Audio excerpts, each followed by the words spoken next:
बिस्मिल्लाहिर्रहमानिर्रहीम। अस्सलाम वालेकुम। मैं हूं आपका मेज़बान हमजा इश्तियाक। नादरीन, पाकिस्तान की सियासत में हलचल मच गई है।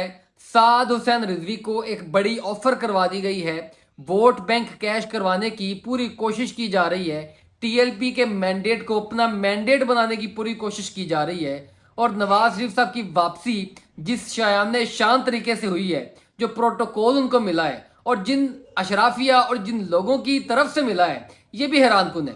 इस वक्त पाकिस्तान की पॉलिटिक्स के तमाम डायनेमिक्स को समझने के लिए नवाज शरीफ साहब की वापसी, उनकी तकरीर, उनका जलसा, उसको समझने की कोशिश है। और साथ आपने पैरेलल रखना है तहरीक लब्बैक पाकिस्तान को, क्योंकि इस वक्त पीटीए को तो हम पैरेलल रख नहीं सकते, वो तो बिहाइंड द बार्स हैं। लिहाजा नून लीग का अगर कोई मुकाबला कर रही है तो वो टीएलपी है। बल्कि टीएलपी का जो एक सर्वे है वो ये भी कहता है कि शायद नून लीग से ज्यादा सीटें अगर लेवल प्लेइंग फील्ड और फेयर प्ले टीएलपी को मिले तो वो नून लीग से ज्यादा सीटें निकाल सकती है। अब साद हुसैन रिजवी साहब ने जो नवाज शरीफ की वापसी के ऊपर रद्दमल दिया है, जो उनकी तकरीर के ऊपर रद्दमल दिया है और जो ऑफर करवाई गई है, वो मैं आपके सामने रखता हूँ। नवाज शरीफ साहब की वापसी को पहले डिस्कस करते हैं। वो ये कि जिस तरीके से वो वापस आए हैं, जिस तरीके से उनको प्रोटोकॉल मिला है, किसी अदालत में पेश नहीं होना पड़ा, कोई पेशी भुगतनी नहीं पड़ी, अदालती अमला खुद पहुंच गया, दस्तखत करवा लिए, प्रोटोकॉल के साथ वो जनाब जहाज पर बैठे हैं, इस्लामाबाद से लाहौर पहुंचे हैं और बड़े ही जज्बाती मनासर उनकी तरफ से हमें स्टेज पर देखने को मिले हैं। और उसके बाद जो तकरीर हुई है वो कबूतरों वाला सीन और तमाम, यानी ये इस वक्त पूरे मीडिया की जीनत बना हुआ है। पूरा मीडिया बार बार, जिस तरह बॉल टू बॉल कमेंट्री होती है क्रिकेट में, इसी तरह बॉल टू बॉल तजिया पेश किया जा रहा है। खबरें आ रही हैं कि नवाज शरीफ साहब घर पहुंच गए, नवाज शरीफ साहब वहां पहुंच गए, नवाज शरीफ साहब ने पानी पी लिया, खाना खा लिया। इस तरह के तबसरे तो इस वक्त टीवी में हो रहे हैं। असल तबसरे तो कोई कर नहीं रहा कि नवाज शरीफ साहब की वापसी हो गई है, क्या वो कानून की पकड़ में आएंगे? 24 अक्टूबर तक के उनको जो रिलीफ मिला है, ये 24 अक्टूबर तक होगा या ये डिटेल में रिलीफ मिला है? डील होकर आई है, ये तो तकरीबन पूरा पाकिस्तान कह रहा है कि डील होकर आई है, लेकिन वो डील किस हद तक हुई है? क्या उनको वाकई इस मरतबा फिर चौथी मरतबा वजीर आजम बनवा दिया जाएगा या लेवल प्लेइंग फील्ड हो गई है? अगर लेवल प्लेइंग फील्ड हुई है तो नवाज शरीफ साहब के साथ साथ इमरान खान साहब कहाँ हैं? उनकी सियासी जमात कहाँ है? सबसे बड़ा वोट बैंक तो इस वक्त पाकिस्तान तहरीक इंसाफ का है, वो कहाँ है?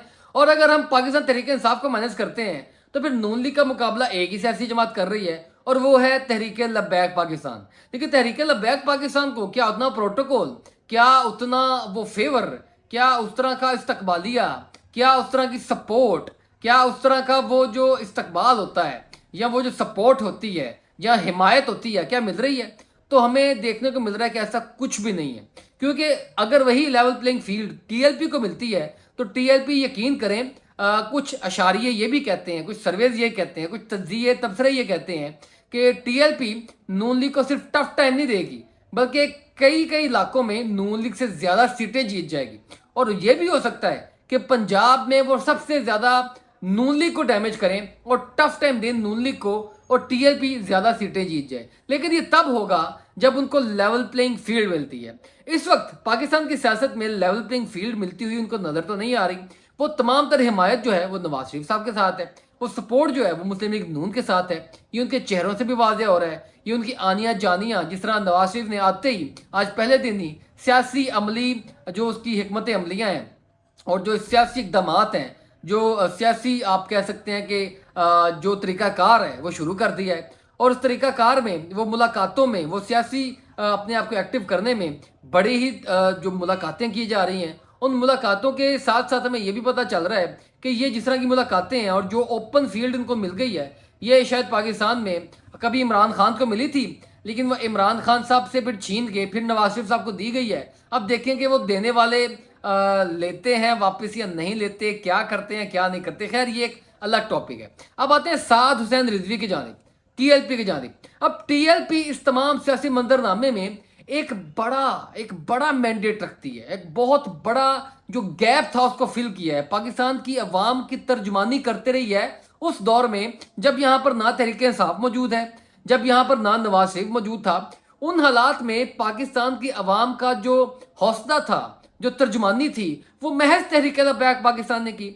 और तहरीक लब्बैक पाकिस्तान को अब यही लोग वो सो कॉल्ड जो लोग हैं, सो कॉल्ड समझ रहे हैं आप मैं किनको कह रहा हूं, वो चाहते हैं कि जनाब ये अब नवाज शरीफ का रास्ता न रोकें, इसके लिए इनके ऊपर क्रैकडाउन शुरू कर दिया जाए। अब वो क्रैकडाउन से बचने के लिए साद हुसैन रिजवी को एक बड़ी ऑफर दी गई है।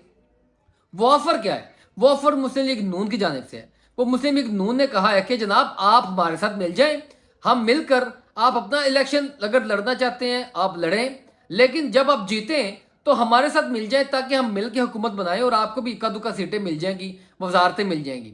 अगर ऐसे नहीं करना तो हम क्यों ना जो है वो अपना अपने आप को किसी जम कर लेते हैं, कोई अलायंस कर लेते हैं, कोई इत्तेहाद कर देते हैं ताकि मिल के इलेक्शन लड़ें, कहीं सीट एडजस्टमेंट कर लेते हैं, मिल के इलेक्शन लड़ें और हम जो है वो बाकी तमाम सियासी जमातों को, टीआरपी, ये पाकिस्तान तहरीक इंसाफ को, दूसरे तीसरों को, सबको हराएं और फिर डेफिनेटली हम बाद में जो है वो सीटों की तकसीम कर दें। तो साद हुसैन रिजवी ने जिस तरह की जो तकरीर की है और जिस तरह का रद्देमल दिया है, वो कानों कान जो है वो खबर हो गई है नून लीग को कि ये बंदा ना बिकने वाला है, ये बंदा ना मिलाइन होने वाला है, ना किसी इत्तेहाद में आने वाला है, ये अपनी सियासत करेगा और हमें अच्छा खासा नुकसान पहुंचाएगा। साद हुसैन रिजवी ने कह दिया कि जनाब हमें कोई डील मंजूर नहीं है, आप डील करने वाले हैं, हम डील करने वाले नहीं है, आप डील पर चलने वाले हैं, हम डील पर चलने वाली नहीं है। हम उसी मंशूर, उसी मकसद के तहत अपनी सियासत कर रहे हैं जो हमारा पहले दिन था। हम रोज बरोज अपना बयानिया नहीं बदलते, हम रोज बरोज अपना जो मंशूर है वो नहीं बदलते आप लोगों की तरह। आप ऐसा करते हैं, हम ऐसा बिल्कुल नहीं करते, लिहाजा हम आपके साथ अलायंस नहीं करने जा रहे। आपको कोई गलत फहमी है तो आप अपने जहनों से निकाल दें और ये जो ऑफर्स आप हमें दे रहे हैं आप किसी और सियासी जमात को दें ताकि जो समझ सके कि जनाब उनको आपकी जरूरत है, हमें आपकी कोई जरूरत नहीं है, बल्कि आपको हमारी जरूरत है। आप हमारा वोट बैंक कैश करवाना चाह रहे हैं, हम अपना वोट बैंक नहीं देंगे। हमारा वोट बैंक थोड़ा है या ज्यादा है वो हमारा अपना जाती है, हमारी अपनी मेहनत की कमाई है, हम वो आपको नहीं देने जा रहे। आप जो अंदर बैठे एक पॉलिटिक्स खेल रहे हैं ना, उसका हमें अच्छे से खबर है। अब जैसे ही ये नून लीग को रद्देमल पहुंच गया तो नून लीग ने तो टीएलपी का जिक्र ही करना छोड़ दिया ना। अब वो आ गई है जनाब मैदान कारजार में फुल फ्लैज और पूरी हिमायत मांग रही है कि जनाब हमें हुकूमती हिमायत भी मिले, हमें इलेक्शन कमीशन की हिमायत भी मिले, हमें बड़े अकाओं की हिमायत भी होनी चाहिए, हमें हर तरह की हिमायत हो तो हम इलेक्शन में आएंगे, वरना हमारा इलेक्शन में अवाम वो हाल करेगी जो पहले कभी नहीं हुआ। अब यही तमाम तर सूरत हाल और तहरीक लबैक पाकिस्तान और साद हुसैन रिजवी से मुतालिक मैंने आपको बता दी है। टीएलपी इस वक्त बहुत बड़ा इंपैक्ट प्ले कर सकती है। मैं आखिर में जो बात कर रहा हूँ, एक बहुत बड़ा इंपैक्ट ये प्ले कर सकती है कि पाकिस्तान तहरीक इंसाफ का वोट बैंक बहुत ज्यादा है, उसको अपना बनाने की कोशिश करें और उसको अपना बनाने के लिए कि आपको कोई मंशूर बदलने की जरूरत नहीं है, आपको कोई बयानियां बदलने की जरूरत नहीं है। सिर्फ उन लोगों की ढारस बने कि जनाब हम इस निज़ाम को तब्दील करेंगे जहां पर नाइंसाफी होती है। वो अगर इमरान खान ने की है तो हम सजा दिलवाएंगे, अगर उसके साथ हो रही है तो हम उनको मुकम्मल रिलीफ दिलवाएंगे। ये बातें करके अब टीएलपी जो है वो पाकिस्तान तहरीक इंसाफ का वोट भी ले सकती है, जो कि एक अच्छा पॉलिटिक्स कार्ड होगा। लेकिन ये मेरी अपनी जाती राय है। जाहिर सी बात है साद हुसैन रिजवी और जो क़यादत है टीएलपी की वो मुझसे ज़्यादा सोचती है, मुझसे बड़ा जो है वो अपना तजिया रखती होगी। डेफिनेटली वो पूरे तरीके से सोच रहे हैं और इसीलिए शायद वो पंजाब की दूसरी बड़ी सियासी जमात, बल्कि मेरे ख्याल में पहली बड़ी सियासी जमात बन चुके हैं। ये लोग उनको तस्लीम करें या ना करें, लेवल प्लेइंग फील्ड दें या ना दें, वो इस वक्त अच्छा खासा टफ टाइम दे रही है हर सियासी जमात को। नाज़रीन, यही तमाम खबरों तज्जियों के साथ अपने मेज़बान हमदा इश्तियाक को इजाज़त दें। अल्लाह पाक हम सबका हामी नासिर हो। अल्लाह हाफ़िज़।